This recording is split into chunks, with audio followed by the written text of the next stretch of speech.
भारतीय वज़ीर-ए-आज़म कहने को तो लाख कहें कि जी हमारा पाकिस्तान से कोई मुकाबला नहीं, ऑफ कोर्स, लेकिन दर हकीकत भारत के हवासों पर 24 घंटे पाकिस्तान सवार रहता है। हमको घंटा फर्क नहीं पड़ता। वाह भाई वाह।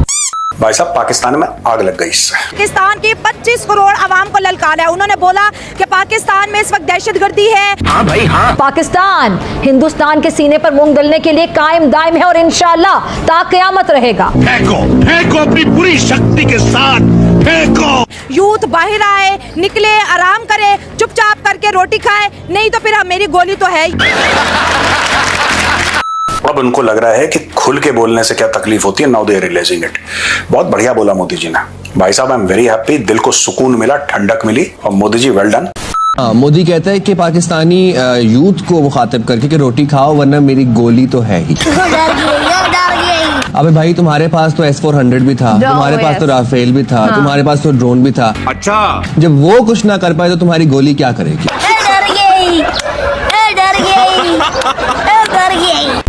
प्राइम मिनिस्टर मोदी ने कोई स्पीच किया, किसी जलसे में ओम से खिताब कर रहे थे। सुख चैन की जिंदगी जियो, रोटी खाओ वरना मेरी गोली तो है ही। जिसमें उन्होंने कोई ऐसी बात कर दी जिससे पाकिस्तानी बड़े नाराज हो गए हैं, बड़ा गुस्सा हो गए हैं। और यही सच्चाई भारत की इंतहा पसंद सरकार को चैन से रहने नहीं देती। फ्रंट फुट पे स्टेप आउट करके बैटिंग हो रही है। नहीं, इनको देखो, जिसको जो भाषा समझ में आती है आप वही भाषा में समझाएंगे। डिसेंसी, मोरालिटी, है ना, ये सब भाषा पाकिस्तानियों को समझ में नहीं आती। इस बेचैनी और जलन में मजीद इजाफा खित्ते में भारतीय मुफादात को पहुंचने वाले नुकसान से हुआ है। मैं ऑफ का स्विच है तो आप बता दीजिए कहां से ऑफ का स्विच चलता है आपका। अजीब तारीफ है ये। पाकिस्तान के एक जर्नलिस्ट हैं हामिद मीर साहब, जिन्होंने अपने पिछले 25-30 साल का सारे किए किराए पे पानी फेर दिया। मोदी पाकिस्तान की हुकूमत को एड्रेस कर रहा है, ना ही फौजी क़यादत को, बल्कि बराह रास्त पाकिस्तान के अवाम और नौजवानों को कह रहा है कि रोटी खाओ वरना मेरी गोली तो है ही। पाकिस्तानी सेना अपने देश में मौजूद 25 करोड़ लोगों और आने वाली नस्लों को कैंसर से भी बड़ा रोग दे रही है। तो जरा सुनते जाइएगा। पाकिस्तान की सेना अपने पूरे देश को मानसिक रोगी बना रही है। हाँ भाई हाँ। पाकिस्तान की सेना ने बड़े ही आराम से पूरे पाकिस्तान को विश्वास दिला दिया है कि वो जीत गए। पाकिस्तान को आतंक की बीमारी से मुक्त करने के लिए पाकिस्तान के अवाम को आगे आना होगा। पाकिस्तान की जो दहशतगर्दी की बीमारी है, ये बीमारी है। वो कह रहे हैं आपको, आप बीमार हैं। उनको चाहिए भैया 9 नंबर का कोल्हापुरी चप्पल। उनको वही समझ में आता है और उनको नहीं समझ में आता बहुत डिसेंसी। आज की तारीख में जो मोदी है, जो कह रहा है कि वरना मेरी गोली तो है, इसी मोदी ने बोला था कि आओ दोनों मिलकर लड़ें आतंकवाद के खिलाफ, गरीबी के खिलाफ, बेरोजगारी के खिलाफ। ठीक है, मैं हर एक पाकिस्तानी के हाथ में लैपटॉप देखना चाहता हूँ। ये वही मोदी है जिसने पूरी जान लगा दी थी कि रिश्ते ठीक हो जाएं। इन्होंने मोदी की पीठ पे भी छुरा मारा एंड देन प्रधानमंत्री मोदी रियलाइज्ड कि ये लातों के भूत हैं, ये बातों से नहीं मानने वाले, इनको यही भाषा समझ में आती है। तो अब उसने बोला कि रोटी खाओ वरना मेरी गोली तो है ही। एक पाकिस्तानी को इतना ब्रेन वॉश किया गया है कि वो हारने के बाद भी पटाखे चला रहा। पाकिस्तानी ये बयान दे रहे हैं कि हमें और कुछ करने की जरूरत नहीं है क्योंकि हमने भारत पर जीत हासिल कर ली है। फौज ने दहशतगर्दी को अपनी दुकानदारी बनाया हुआ है ताकि उससे पैसे कमाएं। अगर पाकिस्तानी सेंसिबल लोग ये बात गौर से सोचें, और मुझे पता है कि वो जानते भी हैं, उनमें से बहुत सारे जानते हैं कि वाकई प्राइम मिनिस्टर नरेंद्र मोदी ठीक कह रहे हैं, लेकिन चूंकि पाकिस्तान में प्राइम मिनिस्टर नरेंद्र मोदी के खिलाफ और हिंदुइज्म के खिलाफ और हिंदू धर्म के खिलाफ इतना प्रोपेगेंडा होता है कि वो सच की, खलूस की बात प्राइम मिनिस्टर मोदी के मुंह से कबूल नहीं करना चाहते, लेकिन इस सच को वो खुद भी जानते हैं। इन पाकिस्तानियों ने कई सोशल मीडिया प्लेटफॉर्म्स पर बयान दिया है कि हमारे देश ने इतने जबरदस्त हथियार बना लिए हैं कि हमारी सेना ने दिल्ली में घुसकर हमला कर दिया है। लेकिन हिंदुस्तान में जब पाकिस्तान ने ड्रोन भेजे, खासतौर दिल्ली के अंदर, तो बकौल उनके 40 लोग मर गए अफरा तफरी में। कोई बस से जाके लग गया भागते हुए, कोई किसी गाड़ी के आगे आ गया, कोई मोटरसाइकिल को लगा।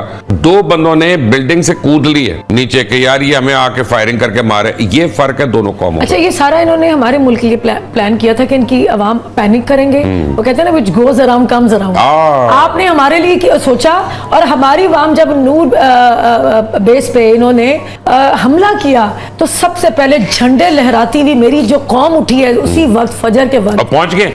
कई पाकिस्तानी ये बयान दे रहे हैं कि हमारी साइंस और टेक्नोलॉजी इतनी विकसित हो गई है कि हमने पाकिस्तान में बैठे बैठे 70% भारत की बिजली काट दी है। अरे तो उन्होंने तो बर्बाद कर दिया भाई, वहाँ का 70% बिजली का निजाम हैक कर लिया आपने।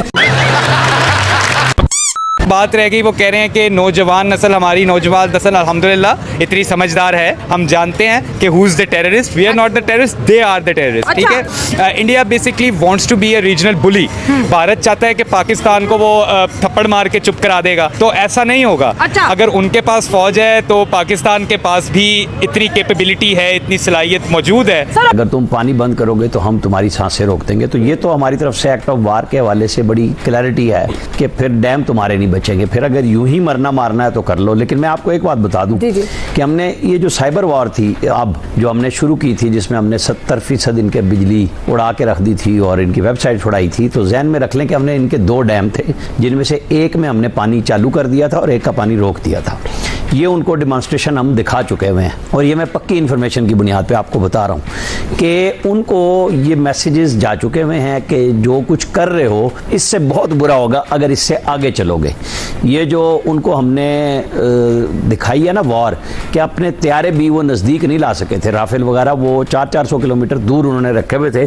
जब हमने जवाब देना शुरू किया था, हमारे फतेह मिसाइल शुरू हुए थे, हमारे एरोप्लेन सारे हवा में थे और इंडियन एरोप्लेन 400 किलोमीटर दूर थे कि कहीं फिर राफेल वगैरह किसी और मिसाइल का निशाना न बन जाए। ऐसे नहीं सुबह 7:30 बजे से मिन्नत तरला शुरू हो गया हुआ था उनका दुनिया भर में। प्राइम मिनिस्टर मोदी उनको कह रहे हैं कि ये जो रास्ता तुम्हारी फौज ने, दहशतगर्दी का रास्ता तुम्हारी फौज ने तुम्हारे लिए चुन रखा है, ये ठीक रास्ता नहीं। प्राइम मिनिस्टर नरेंद्र मोदी गलत बात नहीं कर रहे और चूंकि प्राइम मिनिस्टर मोदी ये बातें कह रहे हैं, शायद पाकिस्तान की इग्नोरेंट अवाम इस बात को रद्द करे, लेकिन उनको पता है कि ये बात ठीक है। अगर प्राइम मिनिस्टर मोदी के अलावा कहीं से ये बात आए तो उनको ये बात ठीक लगती है, क्योंकि प्राइम मिनिस्टर नरेंद्र मोदी के खिलाफ पाकिस्तान की इस्लामिस्ट दहशतगर्द आर्मी ने इतना बुरा इंप्रेशन पाकिस्तान के अंदर पैदा किया हुआ है कि वो अपने भले की बात भी नहीं समझ सकते, नहीं सुन सकते। लेकिन प्राइम मिनिस्टर नरेंद्र मोदी की बॉडी लैंग्वेज को देखिए और गौर से सुनिए उनकी बातें। वो पाकिस्तान की आवाम के भले के लिए बातें कर रहे हैं, वो पाकिस्तानी आवाम की बेहतरी के लिए ये बातें कर रहे हैं। उन्होंने फिर खास तौर पर पाकिस्तानी आवाम को मुखातिब करते हुए कहा कि पाकिस्तान के लोगों को, पाकिस्तान के यूथ को आगे आना होगा, समझदारी का मुजाहिरा करना होगा, अक्लमंदी का सबूत देना होगा और अपने जीवन को दुरुस्त करना होगा, अपने मुकद्दर को दुरुस्त करना हो। यकीन कीजिए मैं साल हर साल से टैग टीवी पर ये बातें कर रहा हूँ। प्राइम मिनिस्टर नरेंद्र मोदी ने तो आज यानी 26 मई को खुल के ये बातें कही हैं। मैं साल हर साल से पाकिस्तान के लोगों को एक जर्नलिस्ट होने के नाते कह रहा हूँ कि भारत का कोई मकसद नहीं आपके ऊपर किसी किस्म की जंग को इम्पोज करना।